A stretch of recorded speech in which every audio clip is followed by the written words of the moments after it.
अस्सलाम वालेकुम स्टूडेंट्स। आज हम स्टडी करेंगे न्यूक्लियर साइंसेस को।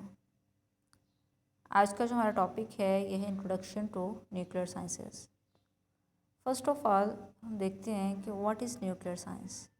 बेसिकली न्यूक्लियर साइंस है क्या और हम इसे कैसे यूटिलाइज़ करते हैं। Nuclear science is the study of atomic world. Nuclear science में हम एटॉमिक वर्ड को स्टडी करते हैं।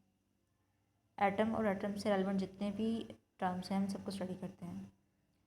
न्यूक्लियर साइंस में जो वर्ड न्यूक्लियर है उसका मतलब होता है कि रिलेटिंग टू और constituting the nucleus of an atom. ठीक है, किसी भी एटम के न्यूक्लियस से जो भी चीज़ रिलेट कर रही है, कॉन्स्टिट्यूट कर रही है, उसकी स्टडी को, उस चीज़ को हम न्यूक्लियर कह रहे हैं। एटम्स जो हैं ये फंडामेंटल कॉन्स्टिट्यूट होते हैं जो कि हमारे अराउंड चीज़ें अवेलेबल हैं वो सब की सब एटम्स मिलकर बनी हुई हैं। और इवन के हम खुद कंप्लीटली एटम से मिलकर बने हुए हैं। We entirely composed of them. ठीक है, मतलब हम खुद भी सब एटम से मिलकर बने हैं। न्यूक्लियर साइंस जो है ये क्रूशियल रोल प्ले करती है यूनिवर्स को अंडरस्टैंड करने में और हम खुद को सेल्फ अंडरस्टैंडिंग के लिए। ठीक है, एटॉमिक लेवल पर इंसान की स्टडी के लिए भी न्यूक्लियर साइंस जो है वो बहुत ही अहम रोल प्ले करती है। अगर हम इस चीज़ को समझ लें कि कैसे एटम जो है वो एक दूसरे से मिलते हैं, कनेक्ट करते हैं, इंटरेक्ट करते हैं और आपस में एटम कैसे मिलते हैं और डिफरेंट एटम्स जो हैं वो आपस में कैसे मिलते हैं, सिमिलर एटम्स आपस में कैसे मिलते हैं और दूसरे एटम्स के साथ एटम कैसे कंबाइन होते हैं। अगर हम इन सारी टर्म्स को अच्छे से समझ लें तो न्यूक्लियर साइंस जो है वो बहुत ही ईजी हो जाएगी हम समझने में हमारे लिए।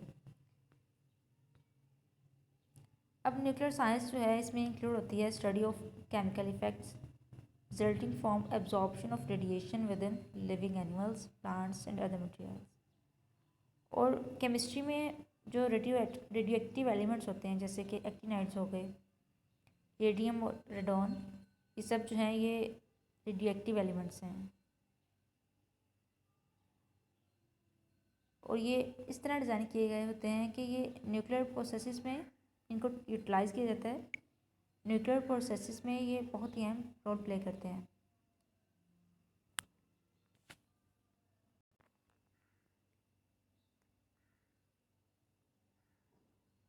और इसमें इंक्लूड होती है study of production and use of radioactive sources for a range of process.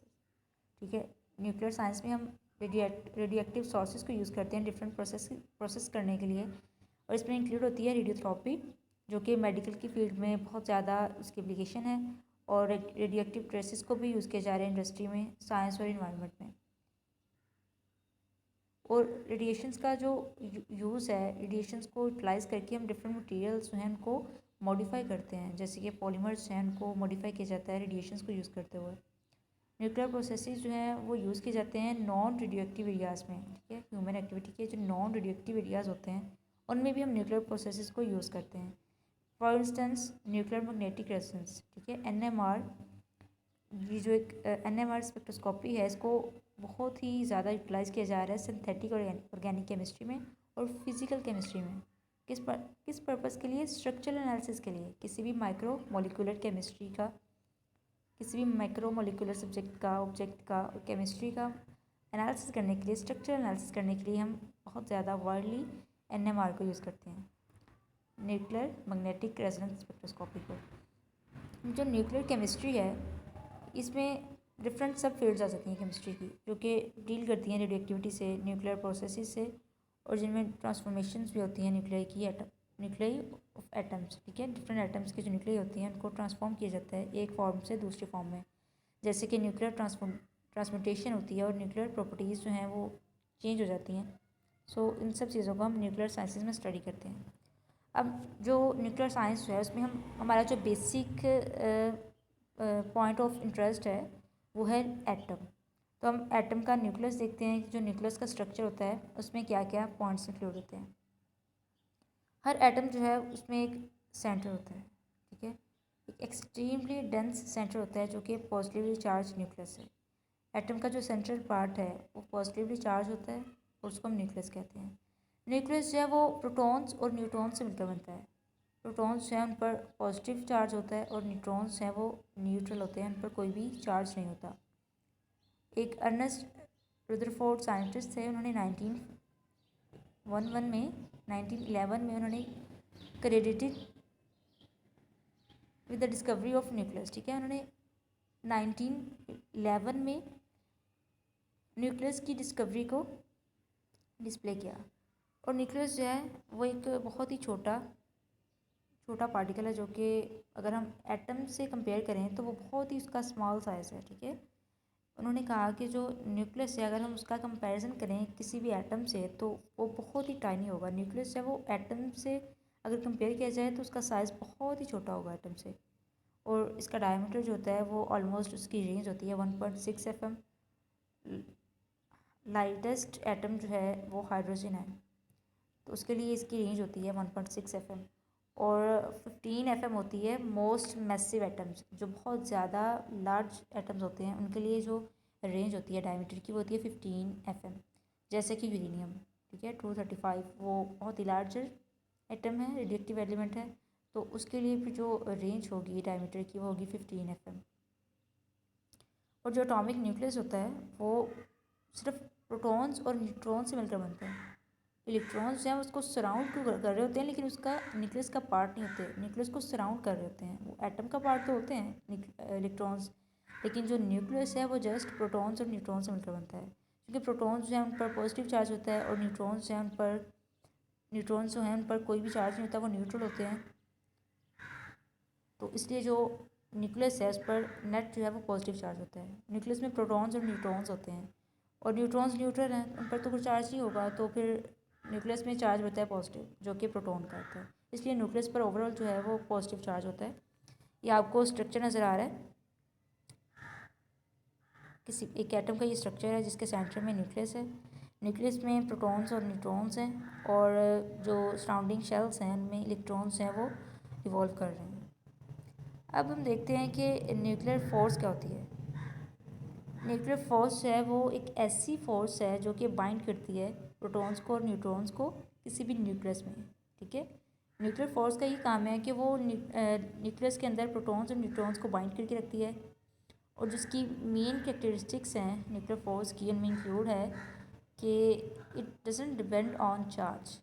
Nuclear force जो है वो चार्ज पर डिपेंड नहीं करती, और ये बहुत ही शॉर्ट रेंज होती है। जितना हम न्यूक्लियस से दूर जाएंगे उतना ही न्यूक्लियर फोर्स का जो इफेक्ट है वो मिनिमाइज होता जाएगा। और it's much stronger than electric force. Nuclear force जो है वो इलेक्ट्रिक फोर्स से बहुत ज़्यादा स्ट्रॉन्ग होती है, और ये सैचुरेटेड फोर्स है। ये फेवर करती है formation of pairs of nucleons with opposite spin, ठीक है। न्यूक्लियर फोर्स जो है ये एटम्स की ऑपोजिट स्पिन को भी फेवर करती है। अब जो न्यूक्लियस में चेंजेस होते हैं उनको हम स्टडी करते हैं। चेंजेस अकर इन न्यूक्लियस। न्यूक्लियस जो है वो nucleus can undergo reactions that change their number of protons, number of neutrons और एनर्जी स्टेट।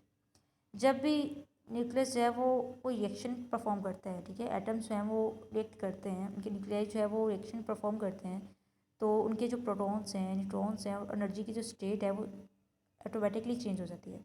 बहुत से डिफरेंट पार्टिकल्स जो हैं वो इन्वॉल्व होते हैं इस प्रोसेस में।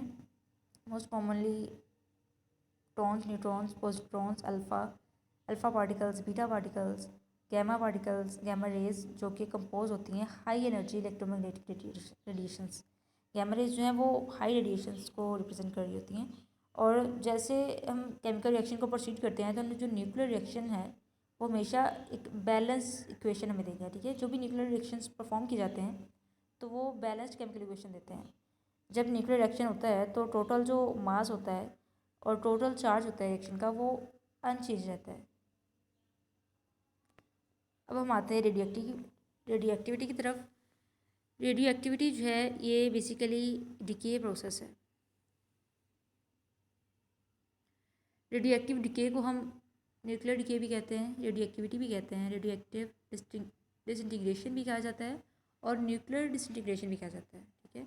एक ऐसा प्रोसेस है कि जिसमें अनस्टेबल एटॉमिक न्यूक्लियस जो हैं वो एनर्जी को लॉस करते हैं with the help of radiations. और एक मटेरियल जो है वो अनस्टेबल, अगर वो अनस्टेबल है उसका जो न्यूक्लियली अनस्टेबल है तो डेफिनेटली वो फिर एक रेडियो एक्टिव एलिमेंट कंसीडर किया जाएगा। कोई भी सब्सटेंस, कोई भी मटेरियल अगर तो उसमें न्यूक्लियली अनस्टेबल है, इजीली वो ब्रेक हो रहा है, तो उस मटेरियल को, सब्सटेंस को हम कहेंगे रेडियो एक्टिव सब्सटेंस। और जो मोस्ट कॉमन टाइप्स हैं रेडियो एक्टिव डिके की, उनमें इंक्लूड है अल्फ़ा डिके, बीटा डिके और गैमा डिके। और इन सब में रेडिएशन इमिट होती हैं। इन सब में क्या प्रोसेस हो रहा होता है कि इन्वॉल्व इमिटिंग वन और मोर पार्टिकल्स और फोटॉन्स। इन तीनों डिके प्रोसेस में या तो एक ही एक से ज़्यादा पार्टिकल्स हैं वो इमिट होते हैं या फिर फोटॉन्स पे इमिट होते हैं। और जो ओवरऑल डिके का प्रोसेस है, डिके का रेट है, वो एक्सप्रेस किया जाता है एज डिके कांस्टेंट, या फिर हम उसको हाफ लाइफ के प्रोसेस में भी एक्सप्रेस करते हैं। हाफ लाइफ जो है वो रेडियो एक्टिव एटम्स हैं उनकी बहुत ज़्यादा होती हैं, ठीक है। नॉर्मल एलिमेंट की अगर हमको कंपेयर करें रेडियो एक्टिव एलिमेंट से, तो रेडियो एक्टिव सब्सटेंस होते हैं उनकी हाफ लाइफ की जो रेंज है वो बहुत ज़्यादा होती है, और नियरली ये instantaneous to for longer than the age of universe. Even के एज ऑफ यूनिवर्स से भी इनकी जो रेंज है वो बहुत ज़्यादा होती है। Decaying nucleus is called the parent radionuclide, and the process produces at least one daughter nuclide. Alpha decay जो है वो तब होता है जब न्यूक्लियस जो है वो इजेक्ट करते हैं अल्फ़ा पार्टिकल्स को, जिनको हम हीलियम न्यूक्लियस भी कहते हैं। जबकि बीटा डिके जो है वो दो तरह से पॉसिबल है, या तो पॉजिटिव बीटा डिके होगा या फिर नेगेटिव बीटा डिके होगा। नेगेटिव बीटा डिके को हम बीटा माइनस डिके भी कहते हैं। और बीटा माइनस डिके में होता ही है कि जब न्यूक्लियस इमिट करता है एक इलेक्ट्रॉन को, तो एक एंटी न्यूट्रिनो जो है वो प्रोड्यूस होता है उस प्रोसेस में, जो कि चेंज हो जाता है न्यूट्रॉन टू प्रोटॉन। जबकि जो बीटा प्लस डिके है, यहाँ पर हम इसे बीटा पॉजिटिव डिके भी कहते हैं, तो इस प्रोसेस में ये होता है कि जब न्यूक्लियस इमिट करता है पॉजिट्रॉन को, तो जो न्यूट्रिनो होता है इस प्रोसेस में वो चेंज हो जाता है एक प्रोटॉन से न्यूट्रॉन में। This process is also known as positron emission, ठीक है। अब हमने अभी बात की अल्फ़ा रेस की और बीटा रेस की, अल्फ़ा डिके कैसे होता है और बीटा डिके कैसे होता है। अब हम देखते हैं गैमा डिके कैसे होता है। तो गैमा डिके में जो रेडियो एक्टिव न्यूक्लियस होता है वो पहले डिके करता है इमिशन का प्रोसेस फॉलो करते हुए अल्फ़ा और बीटा पार्टिकल्स में। अब जो डॉटर न्यूक्लियस बने हैं वो रिजल्ट के तौर पर या तो लेफ्ट इन एक्साइटेड स्टेट, या तो वो एक्साइटेड स्टेट में रहेंगे, या फिर वो डिके कर जाएंगे लोअर एनर्जी स्टेट्स में। और वो करेंगे कैसे decay? By emitting gamma ray photon, ठीक है। वो गैमा रेज के फोटोन को इमिट करके या तो अपनी एक्साइटेड स्टेट में रहेंगे या फिर वो लोअर एनर्जी स्टेट्स में मूव कर जाएंगे। न्यूट्रल एमिशन में क्या होता है कि जो न्यूट्रल एमिशन है उसमें एक्सट्रीमली न्यूट्रल रिच न्यूक्लियाई होते हैं, जो कि फॉर्म होते हैं due to other types of decay और after many successive neutron captures. Occasionally they loss energy by way of neutron emission, जिनका रिजल्ट हमारे पास इस तरह से होता है कि चेंज हो जाते हैं एक आइसोटॉप दूसरे आइसोटॉप में चेंज हो जाता है सेम एलिमेंट के। अब इलेक्ट्रॉन कैप्चर में क्या होता है कि न्यूक्लियस जो है वो कैप्चर कर सकता है ऑर्बिटिंग इलेक्ट्रॉन को, जो कि काज करता है किसी भी प्रोटॉन के ट्रांसफ़र को। प्रोटॉन जो है वो कन्वर्ट हो जाता है न्यूट्रॉन में, और इस प्रोसेस को हम इलेक्ट्रॉन कैप्चर कहते हैं। एक न्यूट्रिनो जो है वो या फिर एक गैमा रे जो है वो सब्सिक्वेंटली एमिट होती है इस प्रोसेस में। और क्लस्टर डिके में या फिर जिसको हम न्यूक्लियर फ्यूजन भी कहते हैं, इस प्रोसेस में न्यूक्लियस बिहेवियर जो है वो अल्फ़ा पार्टिकल्स हैं वो इमिट करते हैं। ये एक सिंपल डायग्राम दिखाई गई है रेडियो एक्टिव डिके की। ये एक एटम है जिसका रेडियो एक्टिव डिके हो रहा है, तो इस प्रोसेस में रेज जो है इमिट हो रही हैं और एक पार्टिकल जो है वो मिल रहा है, ठीक है। रेडिएशन इमिट हो रही हैं और एक पार्टिकल में मिल रहा है। अब हम आते हैं न्यूक्लियर फिशन क्या होता है। Nuclear fission is a nuclear reaction और a radioactive decay process in which the nucleus of an atom splits into two or more than two smaller lighter nuclei, ठीक है। और जो फिजन प्रोसेस है उसमें आमतौर पर गैमा फोटॉन्स हैं वो प्रोड्यूस होते हैं और रिलीज़ होते हैं बहुत ही लार्ज अमाउंट में, ठीक है। बहुत ही लार्ज अमाउंट में एनर्जी जो है वो रिलीज़ होती है। इवन मैग्नेटिक स्टैंडर्ड्स हैं रेडियो एक्टिव डिके के, वो प्रोसीड होते हैं, प्रोड्यूस होते हैं। न्यूक्लियर फिजन जो है, अगर हम बात करें हैवी एलिमेंट्स की, तो हैवी एलिमेंट्स की जो न्यूक्लियर फिजन है वो डिस्कवर हुई थी दिसंबर 17, 1938 में। और एक साइंटिस्ट थे जर्मन ओटो हेन, और उनके असिस्टेंट थे फ्रिट्ज स्ट्रेसमन, उन दोनों ने मिलकर फ्यूजन का जो प्रोसेस है, न्यूक्लियर फ्यूजन का जो प्रोसेस है, उसको डिस्कवर किया था 17 दिसंबर 1938 में। और ये एक एक्सोथर्मिक रिएक्शन है जिसमें लार्ज अमाउंट ऑफ एनर्जी जो है वो रिलीज होती है as electromagnetic radiations and kinetic energy of fragments. ये एक सिंपलेस्ट डायग्राम दिखाई गई है न्यूक्लियर फिशन की, कि हमारे पास एक एटम है, उसकी न्यूक्लियर फिशन हुई, वो मज़ीद पार्ट्स में डिवाइड हुआ और हमें मज़ीद सब पार्टिकल्स जो है वो मिले। अब हम देखते हैं न्यूक्लियर फ्यूजन को। न्यूक्लियर फ्यूजन जो है वो एक प्रोसेस है जिसमें मल्टीपल न्यूक्लियाई जो है वो ज्वाइन होते हैं together to form a heavier nucleus. ठीक है, मल्टीपल स्मॉलर न्यूक्लियस जो है वो मिलते हैं और एक हैवियर न्यूक्लियस बना देते हैं। It is accompanied by release of absorption of energy depending on the masses of nuclei involved। ठीक है, जो इन्वॉल्व न्यूक्लियस होते हैं उनके मैसेज पे डिपेंड कर रहा होता है प्रोसेस। स्मॉल न्यूक्लियाई जो है वो लार्जर न्यूक्लियर बनाते हैं और एनर्जी जो रिलीज होती है इस टाइप की फ्यूजन में वो उसको एग्जामिन किया जाता है अल्टरनेटिव एनर्जी सोर्स के थ्रू। ठीक है, और जो स्मॉलर न्यूक्लियाई होते हैं उनको ज्वाइन किया जाता है, वो ज्वाइन होते हैं, इकट्ठे होते हैं, इंट्रैक्ट करते हैं और लार्ज न्यूक्लियाई जो है वो प्रोड्यूस होता है और लार्ज अमाउंट ऑफ एनर्जी जो है वो रिलीज़ होती है। ये आपको सिंपलेस्ट डायग्राम दिखाई गई है इस प्रोसेस की, न्यूक्लियर फ्यूजन की। न्यूक्लियर फ्यूजन में आप देखें कि डिफरेंट स्मॉलेस्ट पार्टिकल्स जो हैं, एटम्स जो हैं वो मिल रहे हैं और एक लार्जर हैवियर न्यूक्लियस जो है वो बना रहे हैं। स्मॉलर न्यूक्लियस मिलकर लार्जर हैवियर न्यूक्लियस बना रहे हैं न्यूक्लियर फिशन के प्रोसेस में, न्यूक्लियर फिशन के प्रोसेस में। अब हम कुछ बेनिफिट्स देखते हैं, benefits of nuclear sciences. Nuclear sciences जो हैं वो बहुत ज़्यादा वाइडली डिफरेंट एरियाज़ में यूटिलाइज़ की जा रही हैं। फर्स्ट ऑफ ऑल हम देखते हैं agriculture and food. Agriculture and food में न्यूक्लियर साइंसेस जो हैं वो क्या रोल प्ले कर रही हैं। In many parts of the world, दुनिया के बहुत से पार्ट्स में एग्रीकल्चर जो है वो एग्रीकल्चर वर्क करते हैं। एग्रीकल्चर जो है वो यूज़ करते हैं रेडिएशंस को to prevent harmful insects from reproducing. ठीक है, एग्रीकल्चर में हमें पता है कि जब डिफरेंट क्रॉप्स जो हैं उनको फर्टिलाइज़ किया जाता है, उनकी काश्तकारी की जाती है, तो उस प्रोसेस में बहुत से इंसेक्ट्स जो हैं वो प्रोड्यूस हो जाते हैं क्रॉप्स को डिस्ट्रॉय करने के लिए।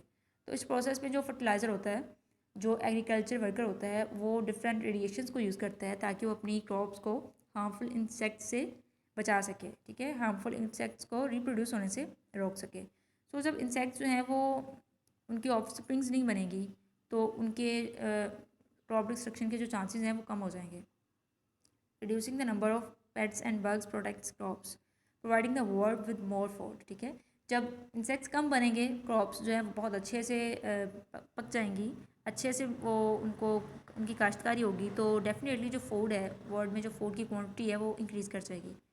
अब इरिडेशन जो है वो किल करता है बैक्टीरिया को और अदर हार्मफुल ऑर्गेनिजम्स को।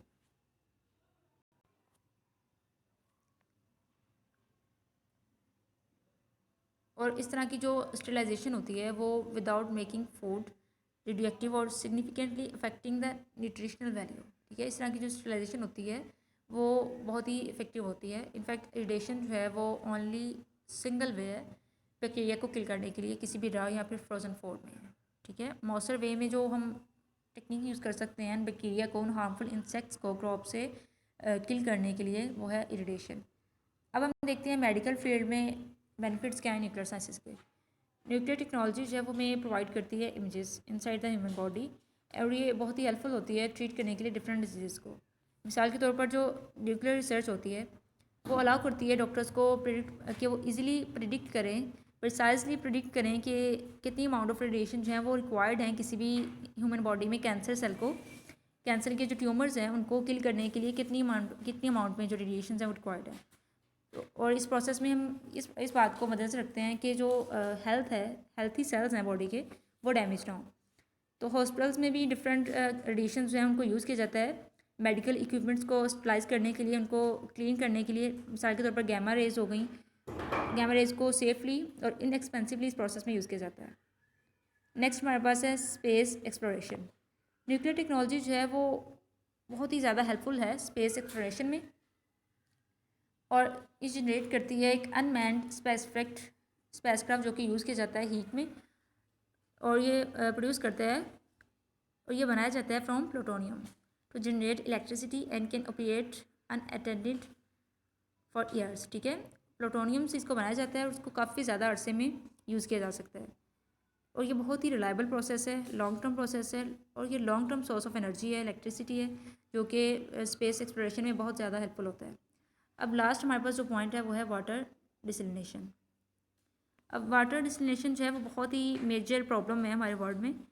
वर्ल्ड न्यूक्लियर एसोसिएशन जो है वो notes that 1/5 of the world's population doesn't have access to safe drinking water and that number is expected to grow। ठीक है, जो हमारा बिगेस्ट प्रॉब्लम है वर्ल्ड में वो है वाटर, क्लीन वाटर जो है वो अवेलेबल नहीं है। ठीक है, वर्ल्ड के बहुत से ऐसे कंट्रीज़ हैं जहाँ पे क्लीन वाटर अवेलेबल नहीं है। तो न्यूक्लियर टेक्नोलॉजी यहाँ पे ये रोल प्ले करती है कि ये उस क्लीन वाटर को, उस डर्टी वाटर को क्लीन वाटर में कन्वर्ट करने में बहुत ही हेल्पफुल है। Nuclear technology can play an important role in overcoming this challenge. ठीक है, इस चैलेंज को ओवरकम करने के लिए न्यूक्लियर टेक्नोलॉजी, न्यूक्लियर साइंसेज जो है बहुत ही वाइटल रोल प्ले कर रही हैं।